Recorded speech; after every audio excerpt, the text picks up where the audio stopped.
When we think about what or who made us who we are today, and while there will always be some exceptions to every rule, we develop not as a one-time big, huge event in our life, but we develop as small, gradual things that add up over time.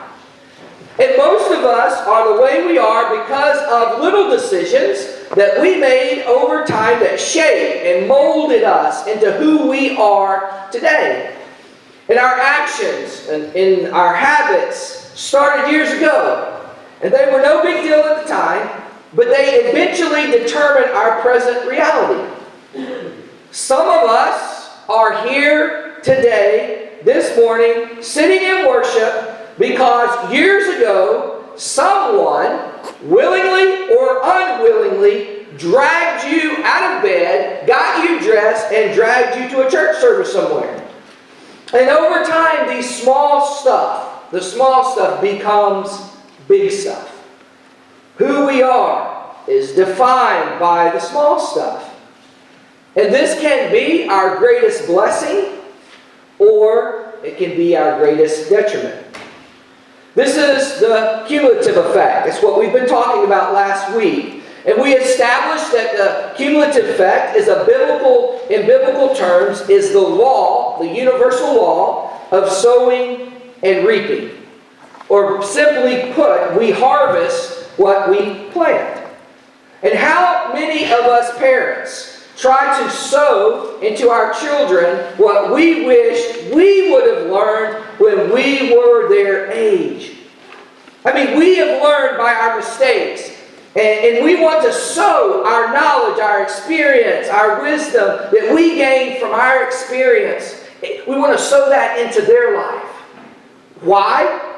So our children and our grandchildren won't make the same stupid mistakes we did. So they won't experience the same pain that we did. Or they will not go through what we went through. We always harvest what we plant. But we also harvest more than we plant. And what we plant are the things that are easy to do, but they're also easy to ignore.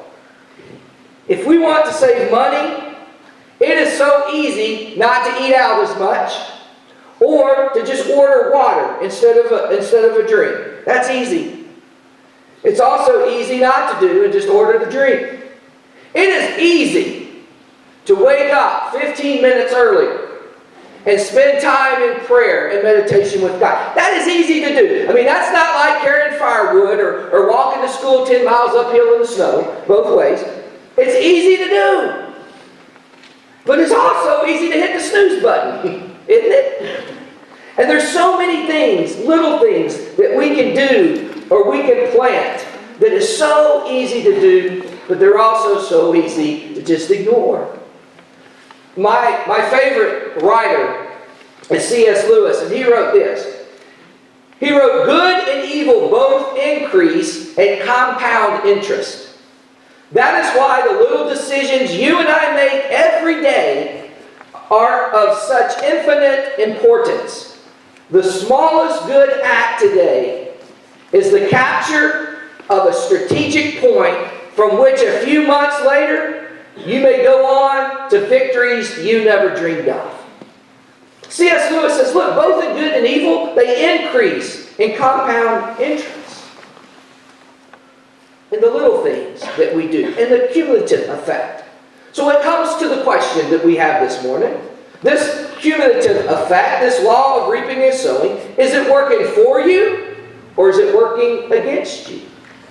Are you fighting this biblical law?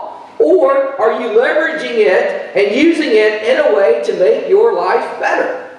That's the question. And look, we can complain all we want, but there is nothing we can do about it. We reap what we sow. We cannot say, I wanted apples, and it doesn't matter that I planted orange seeds. We can't say that. We can't say, this is not what I wanted. Doesn't matter what we wanted. If you plant orange seeds, you're going to get oranges. Doesn't matter if you wanted apples. It is what we planted. And some of us Some of us are tired. Some of us are worn out. Some of us have been planting all of our lives and we haven't seen much harvest yet. We've been sowing good stuff, but we haven't seen a good harvest. And if that's you, you might be saying, what's the point then? What's the point? And if that's you, just keep doing it. Just keep at it. The Bible says over and over again a theme that in the right time, God will deliver the harvest. You will reap a great harvest in the right time. And some of you need to hear that. Some of you have been putting the work in a friendship. Some of you have been putting the work in a marriage. Some of you have been putting work in a career or children or finances. Some of you have been putting the work in your health and your spiritual life, and you're just not seeing the results yet. And if that's you, keep planning. Just keep planning. And the best example I have is, as I said, one of my favorite characters of the Old Testament is the story of Nehemiah. And Nehemiah was the cupbearer for the king. He was an Israelite. And the Babylonians had destroyed Jerusalem and the temple. And then the Persians came along and they kind of defeated the Babylonians, took them into captivity. So they really didn't know what to do with the Israelites, the Jews. So they just kind of let them go back and rebuild Jerusalem if they wanted. It had been 140 years of no Israelite living at that time would have ever lived in Jerusalem, never would even been to Jerusalem. But they had heard stories from their great-grandparents and grandparents and parents. And Nehemiah hears that everything is in ruins and his heart's broken. It tells us in the scripture he begins to cry, basically, and he weeps and he hears how it's in ruins, and then he begins to pray. And for 140 years, things have been in rubble. And so instead of throwing a pity party, although this was not something Nehemiah personally planted, Nehemiah took responsibility to rebuild the city. He said, what can I do to fix it so my children and my grandchildren can have a future? So he goes back and he begins this huge rebuilding effort. And things start off pretty good. But then they run into a few obstacles. And many of us have all started something, and then others come along and they kind of discourage us. I mean, we're doing good until someone close to us comes along and says one little sentence and totally takes on a thing of its own, and it kind of takes all the wind out of our sails. We've all had that happen to us. And for Nehemiah, it was his best friends Sanballat and Tobiah. We pick up the story in the fourth chapter of the book of Nehemiah, beginning with the first verse. And here's where we are. When Sanballat heard that we were rebuilding the wall, he became angry and was greatly incensed. He ridiculed the Jews, and in the presence of his associates in the army of Samaria, he said, "What are these feeble Jews doing? Will they restore their wall? Will they offer sacrifices? Will they finish in a day? Can they bring the stones back to life for those heaps of rubble, burned as they are?" And today, Tobiah the Ammonite, who was at his side, said, what are they building? I mean, even a fox climbing up on it would break down their wall of stones. They're working hard, and with a vision and a mission, and Sanballat and Tobiah are mocking them. And we've all had that one person in our life who's constantly pointing out to us exactly what the bad things are. And people can be so cruel sometimes in our world, and not even intentionally being so.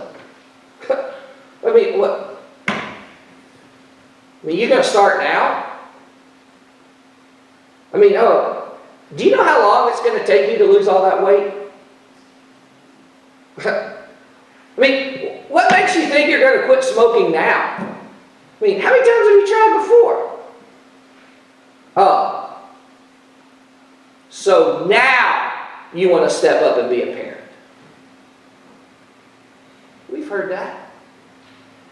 We hear that, and their intentions might be loving, but it totally discourages us.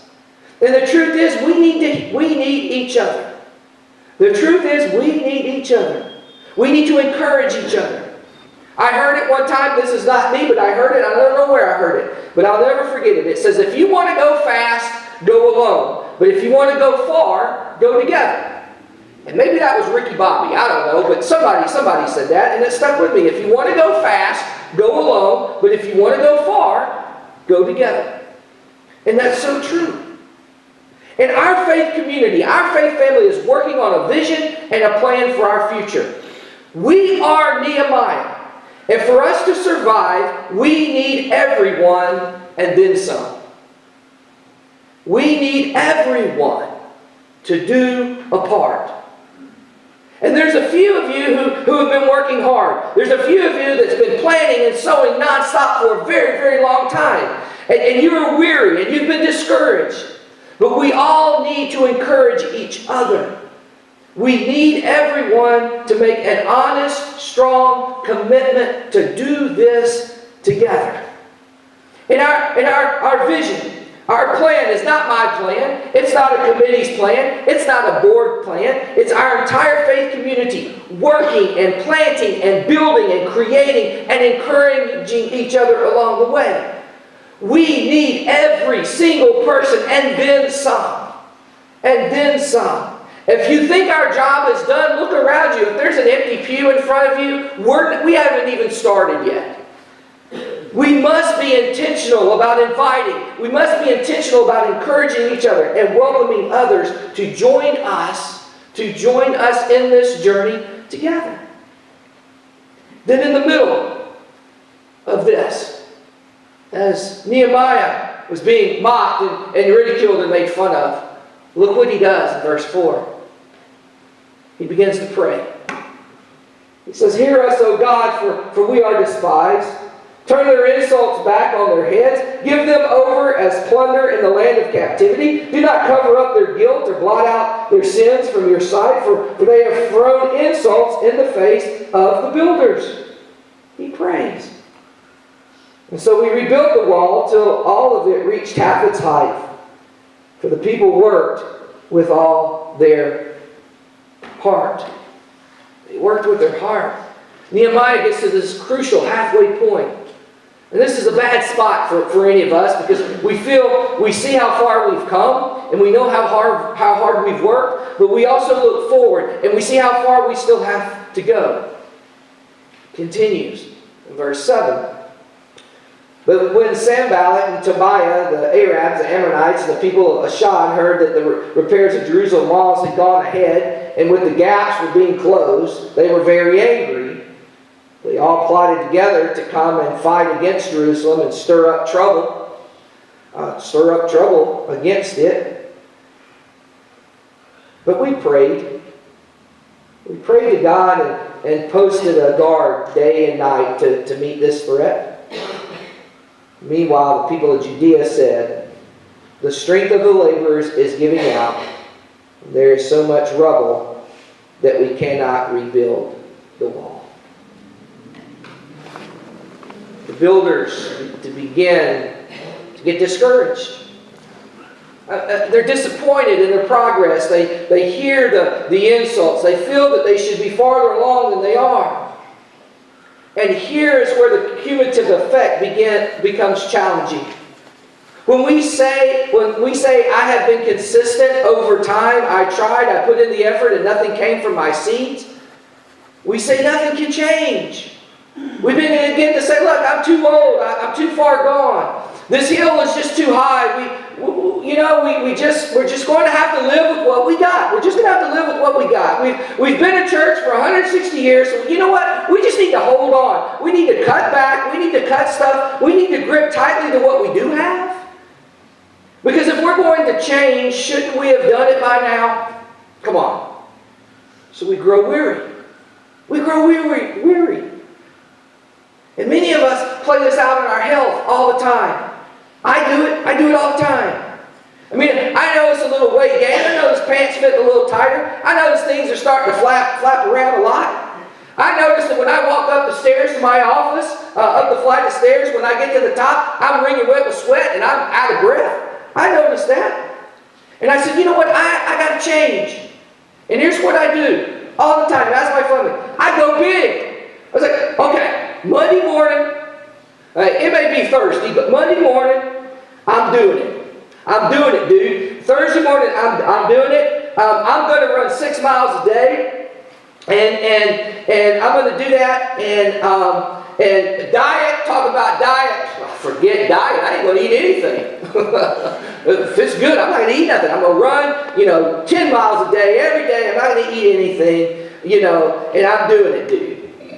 And then I'm all in. I'm all in till about Tuesday. And I look in the mirror about Tuesday, and I'm still jiggling. I'm still starving. I'm grumpy. My knees hurt from trying to run. I'm depressed. My body aches. I'm head to toe. I see no change. I see no progress. And the next thing I know, I'm in my lazy boy with a bucket of chicken and a large blizzard. It happens. And I'm going Monday. I'm doing it, dude. I'm doing it. Ask my family. That happens all the time. And if that's you, and this can easily play out. And we get discouraged in our relationships. When we get discouraged in our marriages. When we get discouraged in our finances, in our spiritual life.